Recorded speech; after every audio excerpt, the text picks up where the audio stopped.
Halo, selamat malam Tribuners. Senang sekali saya Mesya Marasabesi bisa menyapa Anda kembali di Tribun Ambon hari ini, edisi 27 Oktober 2025, di mana sejumlah informasi terbaru dari Kota Ambon dan sekitarnya akan kami hadirkan untuk Anda. Kita mulai dengan berita pertama. Wali Kota Ambon mediasi pemasangan sasi di supermarket Dian Pertiwi. Wali Kota Ambon Bodewin Watimena turun langsung mediasi persoalan pemasangan tanda larangan adat atau sasi di 3 pintu masuk supermarket dan Dian Pertiwi yang berlokasi di Desa Poka, Kecamatan Teluk Ambon, Kota Ambon, Maluku, Senin 27 Oktober 2025. Mediasi berlangsung di pelataran Dian Pertiwi sekitar pukul 9 pagi. Turut hadir dalam kesempatan itu pejabat Negeri Rumah 3, Ketua Sanidi Negeri Rumah 3, Ketua Mata Rumah Hatulei Sila, kemudian perwakilan pihak Dian Pertiwi, serta jajaran pemerintah Kota Ambon. Dalam arahan Wali Kota Bodewin Watimena menegaskan agar berbagai pihak menghormati proses hukum yang sedang berjalan dan tidak mengambil langkah yang dapat merugikan pihak lainnya. Bodewin juga menyampaikan setelah rencana pembukaan sasi, pemerintah Kota Ambon akan kembali memfasilitasi mediasi lanjutan sekitar pukul 2 siang nantinya Tribuners. Mediasi ini akan dihadirkan pihak dari Mata Rumah Hatulei Sila, Dian Pertiwi, dan Badan Pertanahan Nasional atau BPN Kota Ambon. Ia berharap permasalahan ini dapat segera diselesaikan sesuai ketentuan hukum yang berlaku. Diberitakan sebelumnya sasi yang dilakukan buntut tak ditanggapinya somasi yang dilayangkan kepada pihak Dian Pertiwi. Somasi itu menyoal lahan di mana bangunan itu berdiri diklaim adalah milik Willem Hatulei Sila dari Mata Rumah Hatulei Sila. Sasi yang dilakukan pada Sabtu 25 Oktober 2025 sekitar pukul 5 sore terpantau saat itu rombongan masyarakat adat Negeri Rumah 3 tiba-tiba di pelataran supermarket Dian Pertiwi. Rombongan datang dengan mengenakan pakaian serba hitam dan ikat kepala merah, berjalan tanpa alas kaki, membawa kelengkapan sasi berupa daun kelapa, buah pinang, sirih, dan kain merah yang diletakkan di atas piring. Setibanya, sejumlah tetua adat langsung pasang sasi tepat di pintu masuk supermarket dan juga toko buku. Prosesi berlangsung aman dengan pengawalan ketat aparat keamanan. Aksi itu juga jadi tontonan warga. Proses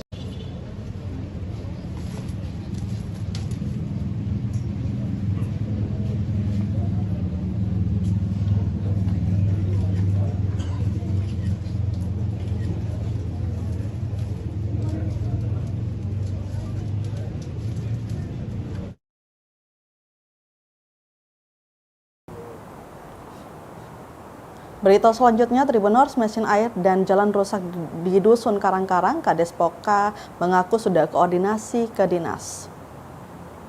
Kepala Desa Poka Martina Kelbulan akhirnya buka suara menanggapi kerusakan mesin air dan jalan rusak di Dusun Karang-Karang. Selain itu, dirinya juga memberikan apresiasi kepada Kodim 1504 Ambon karena dengan program TNI Manunggal Membangun Desa atau TMMD dengan memperbaiki akses jalan masyarakat. Dirinya berharap ada upaya yang dilakukan oleh pihak-pihak terkait maupun dinas dalam waktu dekat ini untuk dapat membantu masyarakat. Diberitakan sebelumnya jalan rusak menuju Dusun Karang-Karang RT 03 RW 006 Desa Poka Kota Ambon sangat memprihatinkan. Pantauan tribunambon.com Kamis 23 Oktober 2025 di lokasi tampak bebatuan aspal terlepas. Selain itu kondisi jalan yang kering membuat debu berterbangan saat dilewati kendaraan. Salah satu warga Joni mengatakan kerusakan ini pernah menyebabkan kecelakaan hingga 2 kali. Selain itu dirinya juga menambahkan terkait mesin air milik dusun yang sudah rusak. Dirinya menyebutkan kerusakan mesin ini terjadi 3 bulan yang lalu, sehingga akses air bersih hanya didapatkan 2 hari sekali.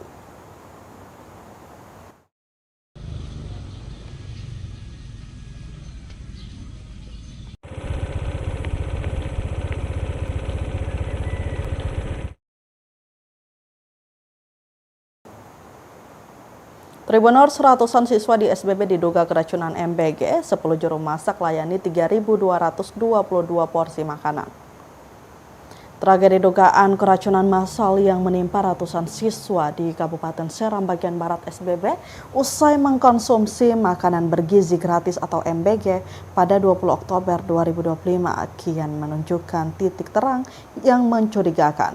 Fokus kini tertuju pada Dapur Satuan Pelayanan Pemenuhan Gizi atau SPPG Yayasan Al-Barka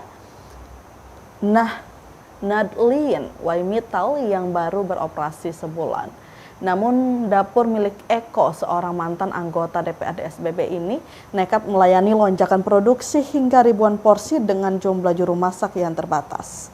Fasilitas ini bertanggung jawab menyediakan makanan bagi 18 sekolah di Kecamatan Kairatu, mulai dari jenjang TK Negeri Waimittal hingga MA Negeri SBB. Awalnya Tribuners, dapur tersebut melayani sekitar 2.724 porsi per hari. Namun pada pada 20 Oktober 2025, total produksi melonjak tajam hingga mencapai 3.222 porsi. Ironisnya, untuk melayani ribuan porsi makanan yang didistribusikan ke belasan sekolah tersebut, dapur SPPG hanya mengandalkan 10 orang juru masak. Kenaikan volume produksi hingga 500 porsi lebih dalam waktu singkat ini diduga kuat menjadi pemicu utama kelalaian, penurunan standar kebersihan atau penurunan kualitas bahan baku dalam proses pengolahan makanan.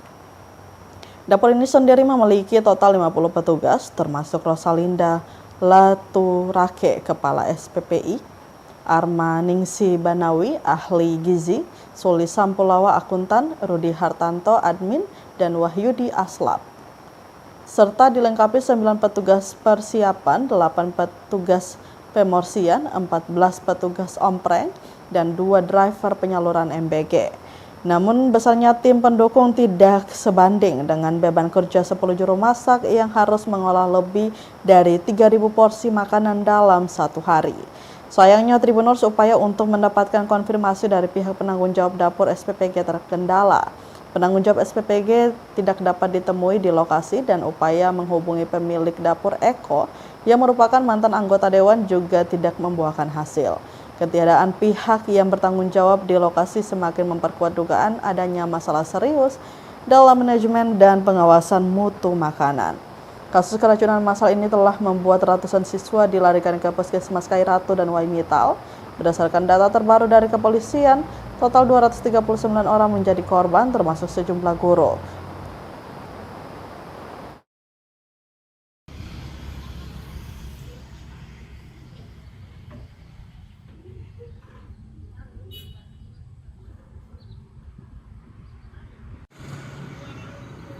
Oh, suam kabel 10 Bang Idong.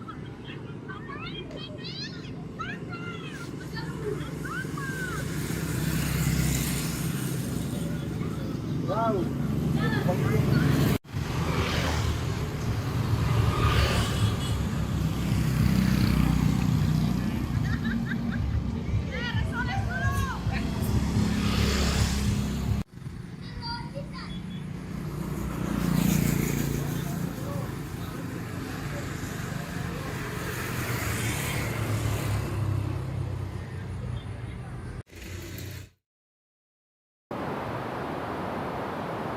Tribuners, dugaan kelalaian di balik keracunan massal di SBB, polisi periksa 47 karyawan dapur MBG Waimittal.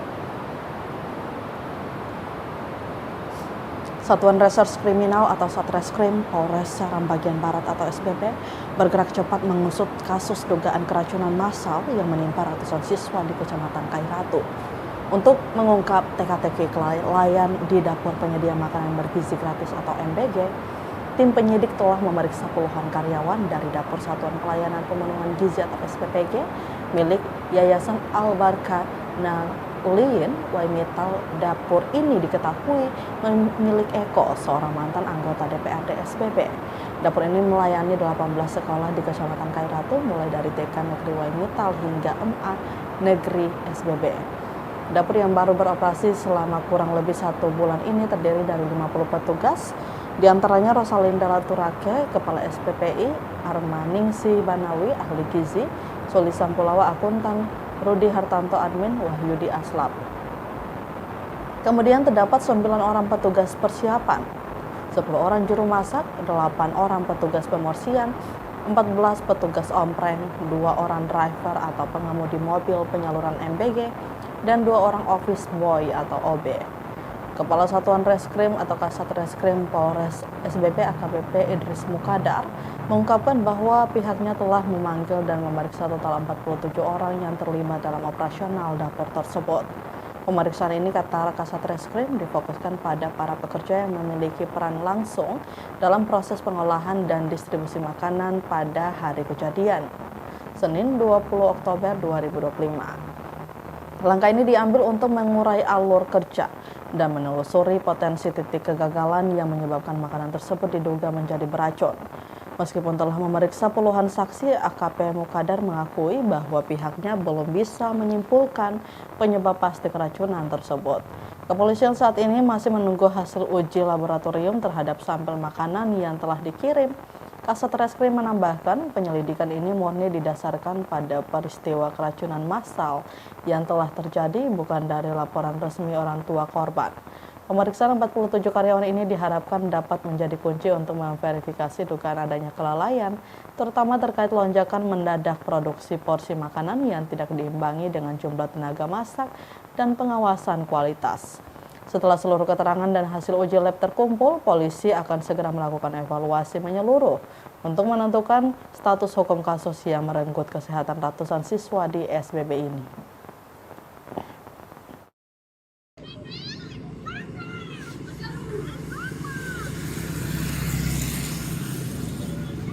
Wow.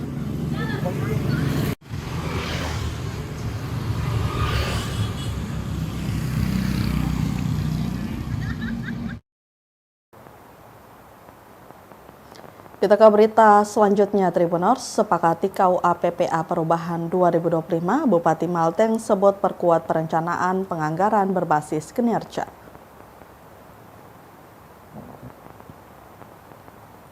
DPRD Maluku Tengah serta pemerintah daerah atau Pemda sepakati kebijakan umum anggaran dan prioritas plafon anggaran atau KUA PPA Perubahan RAPBD tahun anggaran 2025. Hal ini tertuang dalam penandatanganan nota kesepakatan antara DPRD dan Pemda Maluku Tengah yang berlangsung pada momen rapat paripurna Senin 27 Oktober 2025. Bupati Zulkarnain Awad Amir dalam sambutannya menyatakan pihaknya terus memperkuat sinergi perencanaan dan penganggaran berbasis kinerja. Tentu dengan memastikan setiap program dan kegiatan yang dianggarkan memiliki indikator output dan outcome yang jelas serta memberikan manfaat nyata bagi masyarakat. Ia percaya dengan menandatanganinya nota kesepakatan KUA PPA perubahan ini, pemerintah daerah akan memiliki landasan yang kuat untuk menyusun rancangan perubahan APBD tahun anggaran 2025 yang responsif terhadap kebutuhan masyarakat dan adaptif terhadap dinamika ekonomi yang terus berkembang. Bupati mengajak agar menjadikan momentum penandatanganan nota kesepakatan ini sebagai bentuk komitmen bersama antara legislatif dan eksekutif. Ia juga mengulas dalam dokumen perubahan terdapat penyesuaian terhadap sejumlah aspek, antara lain asumsi dasar pendapatan daerah, baik dari sisi PAD, dana transfer, maupun lain-lain pendapatan yang sah. Kemudian prioritas belanja yang diarahkan untuk memperkuat pelayanan publik, pengendalian inflasi, penanganan kemiskinan, dan peningkatan kualitas infrastruktur dasar, serta kebijakan pembiayaan daerah yang disesuaikan untuk menjaga keseimbangan fiskal dan keberlanjutan program strategis daerah.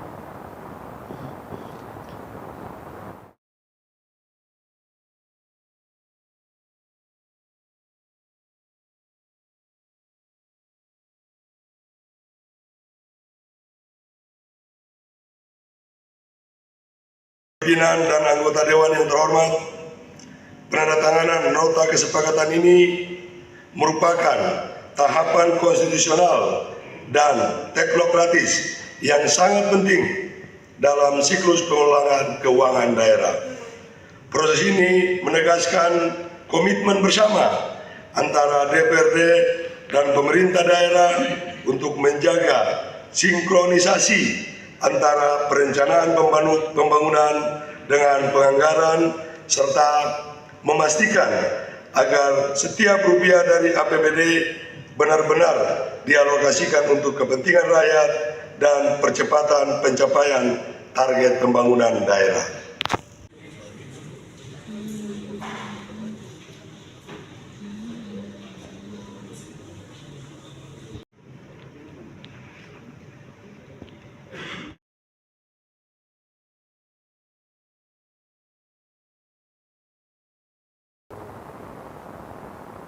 Tribunal Sekolah Rakyat di Buru siap dibangun 3.000 calon siswa masuk data penerima.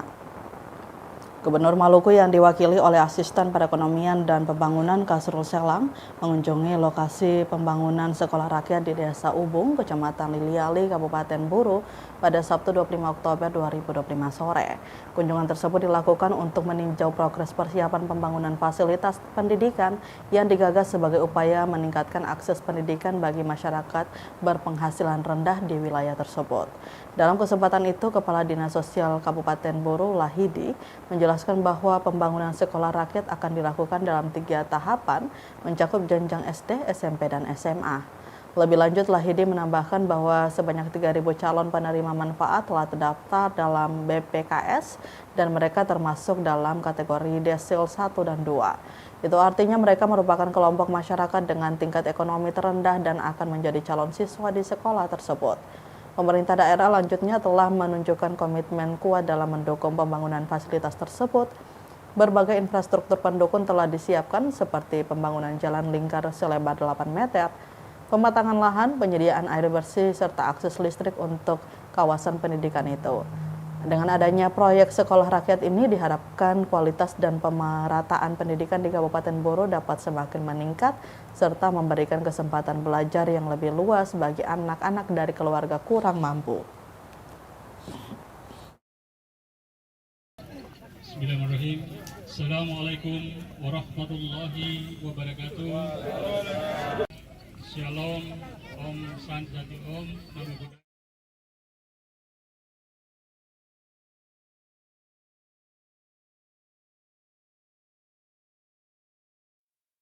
Tribuners, berita tadi sekaligus menutup rangkaian kebersamaan kita di Tribun Ambon hari ini, edisi 27 Oktober 2025.